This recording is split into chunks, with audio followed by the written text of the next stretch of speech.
ಮಂತ್ರಿ ಮಾಡಿ ಇದೇ ಕೃಷ್ಣ ಬೈರೇಗೌಡರು ನನ್ನ ಮಂತ್ರಿಮಂಡಲದಲ್ಲಿ ಕೆಲಸ ಮಾಡಿದ್ದಾರೆ. ಹೌದು. ಅವತ್ತು 2015ರಲ್ಲಿ ಇವರು ಮಂತ್ರಿಮಂಡಲದಲ್ಲಿದ್ದಂಥ ಸಿದ್ದರಾಮಯ್ಯ ಸರ್ಕಾರದಲ್ಲಿ ಈ ಕೇಸನ್ನು ಹಾಕ್ಸಿದ್ದಾರೆ. ಹಾಗಿದ್ರೆ ನಾನು ಆ ರೀತಿಯ ತಪ್ಪುಗಳನ್ನು ಮಾಡಿ ನೈತಿಕತೆ ಇಲ್ಲದೆ ಇದ್ದಾಗ ಈ ಕೃಷ್ಣ ಬೈರೇಗೌಡರು ಇವತ್ತು ನನ್ನ ನೈತಿಕತೆಯನ್ನು ಪ್ರಶ್ನೆ ಮಾಡ್ತಾ ಇದ್ದಾರೆ.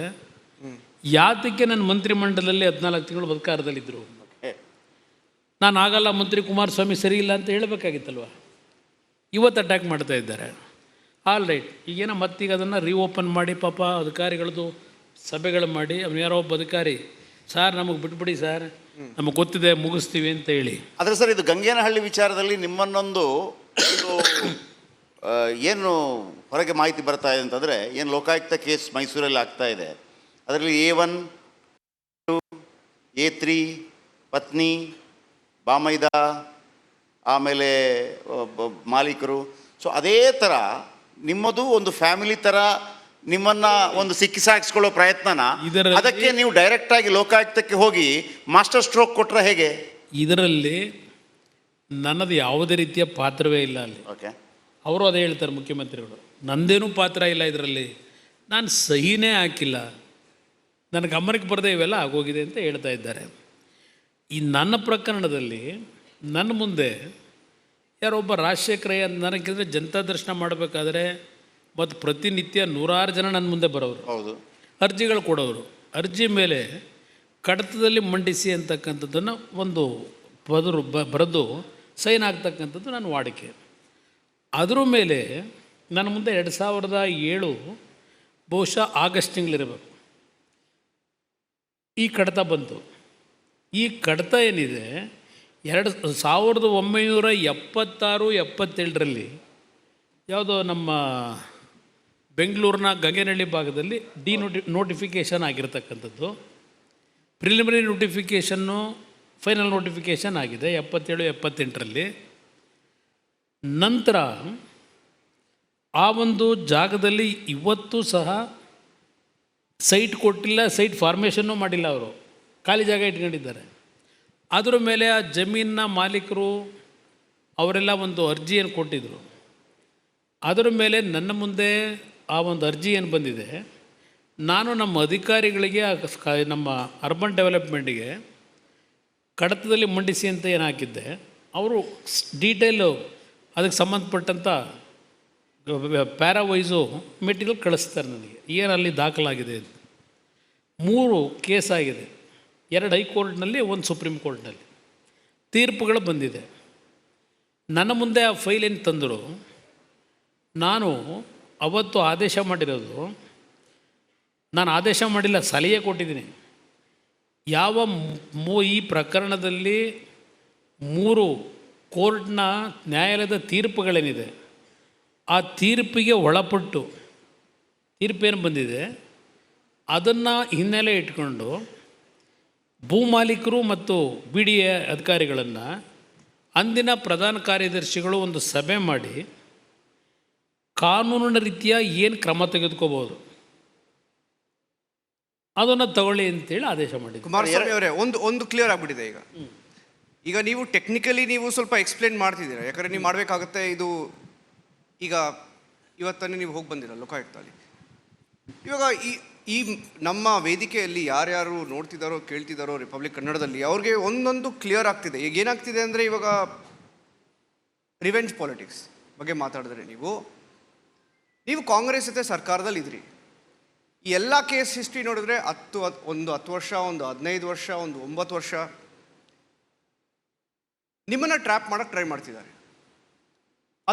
ಅದಂತೂ ಕ್ಲಿಯರ್ ಆಗಿದೆ, ಟ್ರ್ಯಾಪ್ ಮಾಡೋಕ್ಕೆ ಟ್ರೈ ಮಾಡ್ತಿದ್ದಾರೆ. ನೀವು ಹೇಗೆ ರೆಸ್ಪಾಂಡ್ ಮಾಡ್ತೀರಾ ಇವರಿಗೆ? ಇಲ್ಲ, ನಾನು ತನಿಖೆಗೆ ಸಹಕಾರ ಕೊಟ್ಟಿದ್ದೀನಿ. ನಾನು ಸಿದ್ದರಾಮಯ್ಯರ ಥರ ನಾನು ರಾಜೀನಾಮೆನೇ ಕೊಡಲ್ಲ, ನಾನು ತಪ್ಪೇ ಮಾಡಿಲ್ಲ ಅಂತ ನಾನೇನು ಹೇಳಿಲ್ಲ. ನಾನು ತನಿಖೆಗೆ ಏನು ಇವತ್ತು ಲೋಕಾಯುಕ್ತ ಸಣ್ಣ ಅಧಿಕಾರಿಗಳು ಅವರು ಮುಜುಗರ ಅವ್ರಿಗೂ, ಆದರೆ ಸರ್ಕಾರದ ಒತ್ತಡ, ನಾನೇ ಹೋದೆ. ನನಗಿನ್ನೂ ನೋಟಿಸ್ ಏನು ಬಂದಿರಲಿಲ್ಲ. ನಾನು ಯಾತಿಗೆ ನೋಡೋಣ, ನಾನೇ ಹೋಗಿ ಅದು ಏನು ಬೇಕು ಕೊಡೋಣ ಅಂಥೇಳಿ ಹೋದೆ. ನಾನು ಎಲ್ಲ ಅವರೇನೋ ಒಂದು 15-20 ಕ್ವಶನ್ ರೆಡಿ ಮಾಡ್ಕೊಂಡಿದ್ರು. ಎಲ್ಲದಕ್ಕೂ ಉತ್ತರ ಕೊಟ್ಟೆ ಬಿಲ್ ಬಂದಿದ್ದೇನೆ. ಸರ್, ಈಗ ನಿಮ್ಮ ಅಭಿಮಾನಿಗಳಿಗೆ ಮತ್ತು ಜೆ ಡಿ ಎಸ್ ಅಭಿಮಾನಿಗಳಿಗೆ ಅಂದರೆ ಕಾರ್ಯಕರ್ತರಿಗೆ ಎಲ್ಲ ಒಂದು ಆತಂಕ ಸಾಯಿ ವೆಂಕಟೇಶ್ ವಿಚಾರದಲ್ಲಿ ಇತ್ತು. ಆಗ ನಿಮ್ಮನ್ನು ಕೇಳಿದಾಗ ನೀವೊಂದು ಮಾತು ಹೇಳಿದ್ರಿ, ಅರೆಸ್ಟ್ ಮಾಡಲಿ ಆಮೇಲೆ ನೋಡೋಣ, ತಾಕತ್ತಿದೆಯಾ ಅಂತ ಕೇಳಿದ್ರಿ. ಆಗ ಎಲ್ರಿಗೂ ಒಂದು ಸಲೀಸಾಯಿತು, ಓ ಏನೂ ಆಗೋದಿಲ್ಲ ಕುಮಾರಣ್ಣನಿಗೆ ಅಂತೇಳಿ. ಈಗ ಒಂದು ಡೌಟ್ ಮತ್ತೆ ಬರ್ತಾ ಇದೆ, ಇದರಲ್ಲಿ ಏನಾದರೂ ಕುಮಾರಸ್ವಾಮಿ ಕಂಗೇನಹಳ್ಳಿ ಪ್ರಕರಣದಲ್ಲಿ ಕಾನೂನಿನ ವಿರೋಧವಾಗಿ ಉಲ್ಲಂಘನೆ ಮಾಡಿ ನನ್ನಿಂದ ಆದೇಶವೇ ಆಗಿಲ್ಲ. ಓಕೆ, ಅದು ಆಮೇಲೆ ಯಡಿಯೂರಪ್ಪನವ್ರ ಕಾಲದಲ್ಲಿ ನೋಟಿಫಿಕೇಶನ್ ಮಾಡ್ಕೊಂಡಿದ್ದಾರೆ. ಓಕೆ, ನನಗದೇನು ಸಂಬಂಧ ಇಲ್ಲದೆ ಇರೋದು, ನನಗಿದು ಯಾವುದು ಆಗಿರ್ತಕ್ಕಂಥದ್ದು ಗೊತ್ತಿಲ್ಲ. ನಾನು ಮಾಡಬೇಕು ಅನ್ನೋದಿದ್ರ ಉದ್ದೇಶ ನನಗಿದ್ದಿದ್ರೆ ಆ ಪ್ರಕರಣದಲ್ಲಿ ನಾನೇ ಡಿನೋಟಿಫಿಕೇಶನ್ ಮಾಡ್ತಿದ್ದೆ. ಇವಾಗ ಕೇಸ್ ನನ್ನ ಕಾಲದಲ್ಲಿ ಕ್ಲೋಸ್ ಮಾಡಿದ್ದೀನಿ, ಮಾಡೋಕ್ಕಾಗಲ್ಲ ಅಂತ. ಓಕೆ. ಈಗ ತಾನೇ ಒಂದು ಮಾತು ಹೇಳಿದ್ರಿ ನೀವು ಕುಮಾರಸ್ವಾಮಿ ಅವರೇ, ನಾನು ಸಿದ್ದರಾಮಯ್ಯ ಥರ ನಾನು ರಿಸೈನೇ ಮಾಡಲ್ಲ ಅಂತ ಹೇಳಲ್ಲ ಅಂತ. ಐ ಮೀನ್ ನಾವು ಇನ್ವೆಸ್ಟಿಗೇಷನ್ಗೆ ನಾನು ಸಹಕಾರ ಕೊಡ್ತೀನಿ, ಕೋಆಪರೇಟ್ ಮಾಡ್ತೀನಿ ಅಂತ.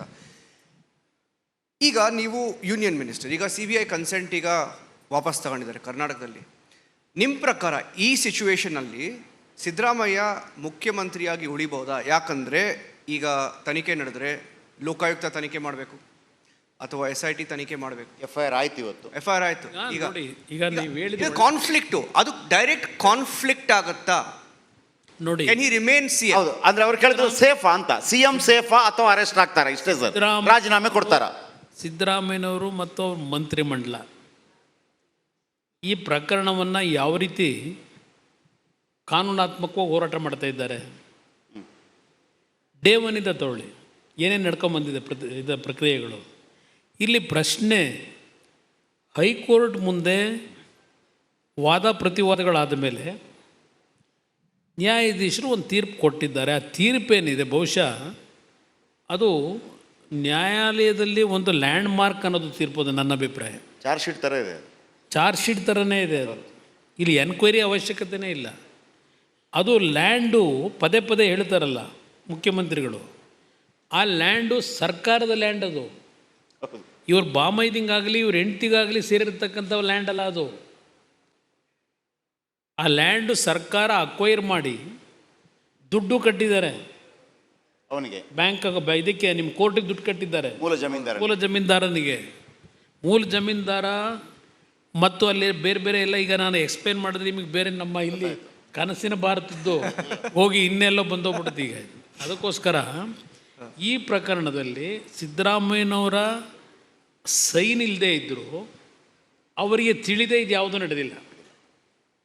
14 ಸೈಟ್ ತಗೊಳ್ಳೋಕ್ಕೆ ಬರಲ್ಲ. ಹೌದು.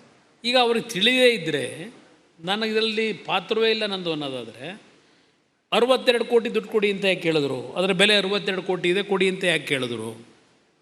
ಎಸ್, ಇದೇ ಸಾಕಲ್ಲ. ಹೌದು. ಆಮೇಲೆ ಅಲ್ಲಿ ಸೈಟ್ ಫಾರ್ಮೇಷನ್ನು 2002-3 ಆಗೋಗಿದೆ, ಸೈಟ್ ಅಲಾಟ್ಮೆಂಟ್ಗಳು ಆಗಿದೆ. ಹೌದು. ಇದೆಲ್ಲ ಡೀಟೇಲ್ ಇದೆ, ಇದೆಲ್ಲ ನಾನು ಎಕ್ಸ್ಪ್ಲೇನ್ ಮಾಡಲಿಕ್ಕೆ ಹೋಗಲ್ಲ. ಇದಾದ ಮೇಲೆ ಕಳೆದ 2 ದಿವಸದಿಂದ ಈ ಸರ್ಕಾರ ಯಾವ ರೀತಿ ನಡ್ಕೊಂಡಿದ್ದಾರೆ? ಗವರ್ನರ್ ಅವರು ಎನ್ಕ್ವೈರಿಗೆ ಆದೇಶ ಮಾಡಿದ್ದು, ಪ್ರಾಸಿಕ್ಯೂಷನ್ಗಲ್ಲ. ಹೌದು. ಎನ್ಕ್ವೈರಿ ಮಾಡ್ಕೊಳ್ಳಿ ಅಂದರು. ಅದಕ್ಕೆ ಈ ದೇಶದ ಸಂವಿಧಾನವನ್ನು ರಕ್ಷಣೆ ಮಾಡ್ತಕ್ಕಂಥವ್ರು, ನಾವು ಸಂವಿಧಾನಕ್ಕೆ ದೊಡ್ಡ ಮಟ್ಟದ ಗೌರವ ಕೊಡ್ತಕ್ಕಂಥವ್ರು ಅಂತ ಹೇಳ್ತಕ್ಕಂಥ ಈ ಕಾಂಗ್ರೆಸ್ ನಾಯಕರು, ಸಂವಿಧಾನದ ಚೌಕಟ್ಟಿನಲ್ಲಿ ರಾಜ್ಯಪಾಲರು ಅಂತಕ್ಕಂಥದ್ದು ಒಂದು ಸ್ಥಾನ ಏನಿದೆ, ಅದಕ್ಕೆ ಗೌರವಿತವಾಗಿ ಸಂವಿಧಾನದಲ್ಲಿ ಒಳಪಟ್ಟಿರ್ತಕ್ಕಂಥ ರೀತಿ ನಡ್ಕೊಂಡ್ರೆ ಇವರು ರಾಜ್ಯಪಾಲರನ್ನ, ಅವ್ರ ಭಾವಚಿತ್ರಗಳನ್ನು ರಸ್ತೆನಲ್ಲಿ ಚಪ್ಪಲಿ ಹಾರ ಹಾಕಿ ಬೆಂಕಿ ಇಟ್ಟು ಪ್ರತಿಕೃತಿ ದಾನ ಮಾಡಿ, ಅವರು ಯಾವುದೋ ಕಾನ್ವೊಕೇಷನ್ಗಳಿಗೆ ಯೂನಿವರ್ಸಿಟಿಗಳಿಗೆ ಹೋಗ್ತಕ್ಕಂಥ ಸಮಯ ನಿಗದಿ ಆಗಿದ್ದರೆ ಅಲ್ಲಿಗೆ ಬಂದರೆ ನಾವು ಪ್ರತಿಭಟನೆ ಮಾಡ್ತೀವಿ ಅಂತೇಳಿ ಮುಜುಗರ ಉಂಟು ಮಾಡಿ ಅವ್ರನ್ನ ರಾಜಭವನದಿಂದ ಹೊರಗೆ ಬರಲಿಕ್ಕೆ ಅವಕಾಶ ಕೊಡದೆ, ಹೌದು, ಮತ್ತು ರಾಜಭವನಕ್ಕೆ ನಾವು ನುಗ್ಗಿ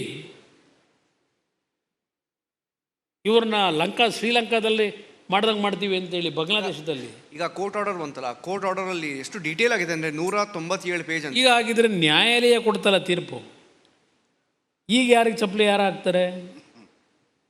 ಗವರ್ನರ್ ಮೇಲೆ ಆಗ್ತದೆ. ಇವರು ಎಷ್ಟರ ಮಟ್ಟಿಗೆ ಗೌರವ ಇಟ್ಕೊಂಡಿದ್ದಾರೆ ನಮ್ಮ ಕಾನ್ಸ್ಟಿಟ್ಯೂಷನ್ ವ್ಯವಸ್ಥೆ ಮೇಲೆ.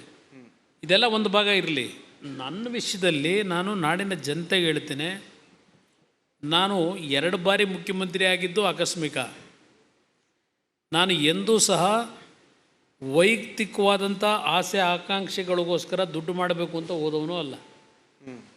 ನಾನು ಮುಂದೆ ಹೇಳ್ತೀನಿ ನಿಮ್ಮ ಕನಸಿನ ಕರ್ನಾಟಕದ ಬಗ್ಗೆ, ಕನಸಿನ ವಿಶ್ವಗುರು ಪ್ಲಸ್ ಕರ್ನಾಟಕದ ಕನಸು, ಇದ್ರ ಬಗ್ಗೆ ಚರ್ಚೆ ಮಾಡೋಣ. ಓಕೆ, ಶುರು ಮಾಡೋಣ.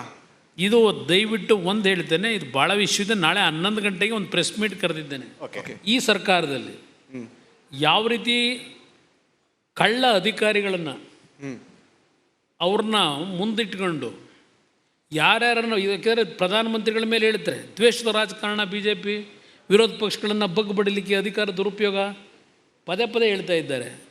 ಸಿದ್ದರಾಮಯ್ಯನವ್ರು ಏನು ಮಾಡ್ತಾ ಇದ್ದಾರೆ ಇಲ್ಲಿ? ಯಾರಿಗೆ ಕಳ್ಳ ಅಧಿಕಾರಿಗಳು?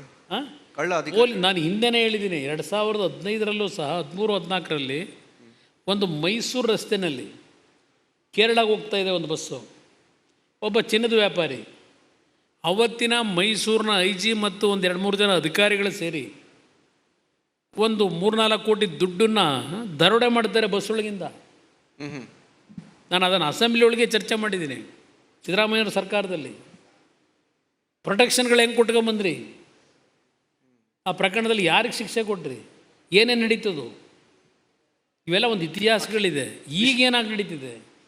ಈಗ ಸಾಯಿ ವೆಂಕಟೇಶ್ವರದು ಕುಮಾರಸ್ವಾಮಿಯನ್ನು ಹಿಡಿಲೇಬೇಕು ಅಂತ ಹೊರಟವರಲ್ಲ, ನಾಳೆ ಭಾಳ ಚೆನ್ನಾಗಿರುತ್ತೆ. ಓಕೆ ಸರ್, ವಿಶ್ವಗುರು ಭಾರತಕ್ಕೆ ಬರೋಣ. ಅದರಿಂದ ಇಲ್ಲಿ ನಾನು ದಯವಿಟ್ಟು ಯಾರೂ ನನ್ನ ಬಗ್ಗೆ ಅನುಮಾನ ಪಡಬೇಡಿ. ಓಕೆ, ಅಷ್ಟೇ. ಅನುಮಾನ ಯಾರೂ ಪಡಬೇಡಿ. ಬಹುಶಃ ಇವತ್ತು ನಮ್ಮ ರಾಜ್ಯ ಸರ್ಕಾರದ ಕೆಲವು ಮಂತ್ರಿಗಳು ಬಂದು ಅವರ ಕನಸಿನ ಕರ್ನಾಟಕದ ಬಗ್ಗೆನೂ ಚರ್ಚೆ ಮಾಡೋಗಿರ್ಬೋದು ಬೆಳಗ್ಗೆಯಿಂದ. ಅವರು ಅಧಿಕಾರದಲ್ಲಿ ಸುದೀರ್ಘವಾಗಿದ್ದು ಯಾವ್ಯಾವ ಬೆಂಗಳೂರು ನಗರದಲ್ಲಿ ಕನಸನ್ನು ನನಸು ಮಾಡಿದ್ದಾರೆ ನನ್ನ ಜನತೆಗೆ, ರಾಜ್ಯಕ್ಕೆ ಏನೇನು ಕನಸು ನನಸು ಮಾಡಿದ್ದಾರೆ, ಬಹುಶಃ ಈ 13 ತಿಂಗಳಲ್ಲಿ ನೋಡಿದ್ದೀರಿ, 15-16 ತಿಂಗಳಲ್ಲಿ. ಈಗ ಇದನ್ನು ಚರ್ಚೆ ಮಾಡೋಣ, ಅದು ಆಮೇಲೆ ಚರ್ಚೆ ಮಾಡ್ಕೊಂಡು ಬಿಟ್ಬಿಡೋಣ. ಒಂದು ಆ್ಯನಿಕ್ಡೋಟ್ ಹೇಳ್ಬಿಡ್ತೀನಿ ಶೆಟ್ರೆ, ಆಮೇಲೆ ನೀವು ಟೇಕ್ ಓವರ್ ಫ್ರಮ್ ದೇ. ಈಗ ತಾನೇ ನಾವು ಹಾಲ್ ಒಳಗಡೆ ಬರ್ತಿರುವಾಗ ಒಬ್ಬರು ಸೆಲ್ಫಿ ತಗೊಳಕ್ಕೆ ಬಂದರು ಕುಮಾರಸ್ವಾಮಿ ಅವ್ರ ಜೊತೆಗೆ. ಕಾಮನ್ ಪಬ್ಲಿಕಲ್ಲಿ ಪರ್ಸೆಪ್ಷನ್ ಇರೋದು ಕುಮಾರಸ್ವಾಮಿ ಇಸ್ ಅ ಗುಡ್. ಅವರು ಸೆಲ್ಫಿ ತಗೊಂತಿರುವಾಗ ಅವ್ರು ಹೇಳಿದ್ರು, sir you are very good administrator ಅಂತ. ನಾವು ಅದು ಪಬ್ಲಿಕ್ ಜನರಲ್ ಪರ್ಸೆಪ್ಷನ್